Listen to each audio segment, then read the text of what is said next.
बिस्मिल्लाहिर्रहमानिर्रहीम। आज हम ऑर्गन्स और गवर्नमेंट के हवाले से बात करेंगे कि जब हम इल्म सियासियात का मज़मून पढ़ते हैं और हुकूमत तश्कील पाते देखते हैं तो वो कौन से अनासिर हैं जिनसे मिलके हुकूमत बनती है। सबसे पहले तो ऑर्गन्स ऑफ गवर्नमेंट की बात करेंगे, जिसमें सबसे पहले आता है लेजिस्लेचर। और लेजिस्लेचर का ये काम होता है कि पार्लियामेंट और प्रेसिडेंट के मजमूए से ये लेजिस्लेचर बनता है और इसका काम ये है कि वो लॉज को बनाता है। अब पार्लियामेंट जो है ये बेसिकली दो चीज़ों से मिलके बनती है और उसमें कौमी असेंबली है और सेनेट है। अब सेनेट जो है इसको अपर हाउस भी कहा जाता है और कौमी असेंबली को लोअर हाउस कहा जाता है। और इन दोनों के मजमूए और प्लस प्रेसिडेंट के मिलने से एक लेजिस्लेचर या मुकर्ररा बनती है और उसका काम ये है कि वो कानून बनाती है। अब ऑर्गन्स ऑफ गवर्नमेंट में मज़ीद आगे जाके देखें तो नंबर सेकंड आता है, वो है एग्जीक्यूटिव। और ये है प्राइम मिनिस्टर और प्लस कैबिनेट के मजमूए से एग्जीक्यूटिव बनता है। कैबिनेट में वज़ीर शामिल होते हैं जिनका काम ये होता है कि वो सदर को एडवाइस करते हैं मुख्तलिफ़ कामों के लिए, और प्राइम मिनिस्टर भी शामिल हैं और इनका काम ये है कि वो इम्प्लीमेंटेशन करते हैं। और इसे इंतज़ामिया कहा जाता है। जुडिशरी जो है इसे अदलिया कहा जाता है और इसमें शामिल हैं supreme court plus high court plus district level courts, यानी कि डिस्ट्रिक्ट लेवल की अदालतें भी शामिल होती हैं। और इनका काम ये होता है कि to punish the violators of law, कि अगर किसी ने कानून शिकनी की है तो उनको सज़ा देने के लिए ये वजूद में आया है इदारा। और इन तीनों के मिलने से ही ऑर्गन्स ऑफ गवर्नमेंट बनता है। अब हम बात करेंगे कि सदारती निज़ाम क्या है और पार्लिमानी निज़ाम क्या है या यूनिटरी और फेडरल सिस्टम क्या हैं। जब हम किसी मुल्क के अंदर पावर्स की डिवीज़न के हवाले से बात करते हैं कि किस तरह से पावर्स डिवाइड होंगी, तो हमारे पास दो तरह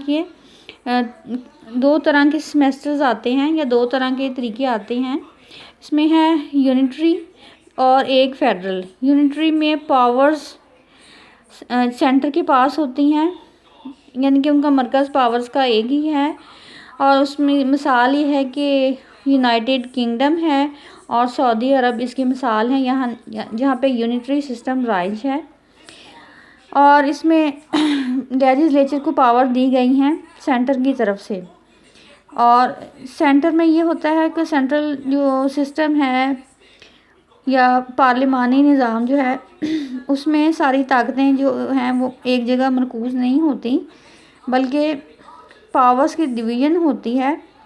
और कुछ तो पावर सेंटर के पास होती हैं और कुछ सूबों के पास होती हैं।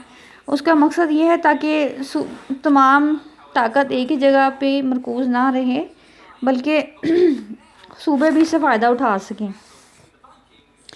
अब हम मज़ीद अपने लेक्चर में मज़ीद ये बात करेंगे कि गवर्नमेंट में और ब्यूरोक्रेसी में क्या फ़र्क है। ब्यूरोक्रेसी में अब गवर्नमेंट तो हमने देखा कि तीन चीज़ों से मिलकर बनती है। अगर इसमें से एक भी अंसर कम हो तो गवर्नमेंट नहीं बन सकती, जिसमें कि सबसे पहले मुकर्रना, अदलिया, इंतज़ामिया शामिल हैं और कौमी असेंबली, सेनेट, उसके बाद फिर एग्जीक्यूटिव में प्राइम मिनिस्टर हैं, कैबिनेट है, जुडिशरी में सुप्रीम कोर्ट है, हाई कोर्ट है और डिस्ट्रिक्ट लेवल कोर्ट्स हैं।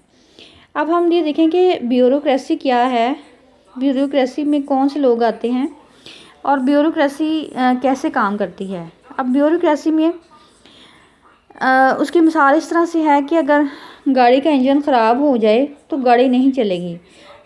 यानी कि किसी भी इदारे में अगर ब्यूरोक्रेसी के लोग हैं तो वो एक इंजन की हैसियत रखते हैं, वरना इसके बिना गाड़ी नहीं चलेगी। Permanent servants to the state, ये मुस्तकिल मुलाजमीन हैं स्टेट के, की wheels on which the entire engine of the state has to move. Example administration services, NADRA office, DPO deputy commissioner extra.